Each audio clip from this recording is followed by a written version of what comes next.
సింగూరు జలాల ద్వారా రైతుల వ్యవసాయ సాగుకు నీరు అందించే లక్ష్యంతో గత ప్రభుత్వంలోని అప్పటి సీఎం కేసీఆర్ ఆధ్వర్యంలో సంగమేశ్వర బసవేశ్వర ప్రాజెక్టు నిర్మాణానికి శ్రీకారం చుట్టారు. కానీ నేడు అధికారంలోకి వచ్చిన కాంగ్రెస్ సంగమేశ్వర బసవేశ్వర ప్రాజెక్టు నిర్మాణంపై నిమ్మకు నీరెత్తినట్టుగా వ్యవహరిస్తుందని హరీష్ రావు విమర్శించారు.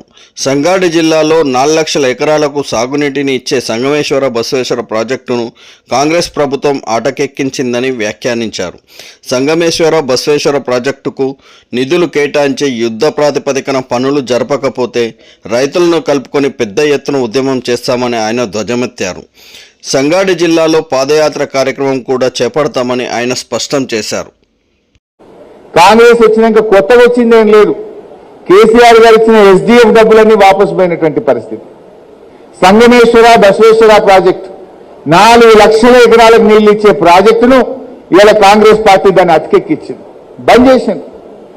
ఇవాళ మన నారాయణఖేడ్, మన ఆందోళ్, మన జహీరాబాద్, మన సంగారెడ్డి, మన పటాన్చెరు 5 నియోజకవర్గాలను సస్యశ్యామలం చేసేటువంటి బసవేశ్వర సంగమేశ్వరను ఆనాడు కేసీఆర్ గారు రూపొందిస్తే ఇవాళ కాంగ్రెస్ పార్టీ దాన్ని పక్కకు పెట్టి ఈ సంగారెడ్డి జిల్లాకు తీవ్రమైన అన్యాయం చేస్తా ఉంది.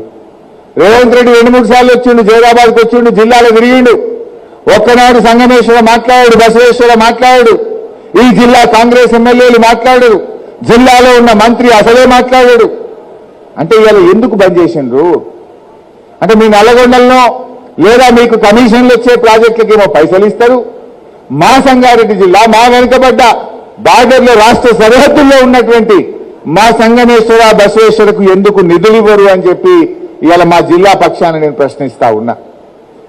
గతంలో కూడా చెప్పాం, సంగమేశ్వర బసవేశ్వరకు నిధులు కేటాయించి యుద్ధ ప్రాతిపదికన పనులు జరపకపోతే పెద్ద ఎత్తున రైతులందరినీ కలుపుకొని పోరాట కార్యక్రమానికి శ్రీకారం చుడతాం. అవసరమైతే బీఆర్ఎస్ నాయకులందరినీ కలుపుకొని ఈ సంగారెడ్డి జిల్లాలో ఒక పాదయాత్ర కార్యక్రమాన్ని కూడా త్వరలో చేపడతామని కూడా మనం చేస్తా ఉన్నా.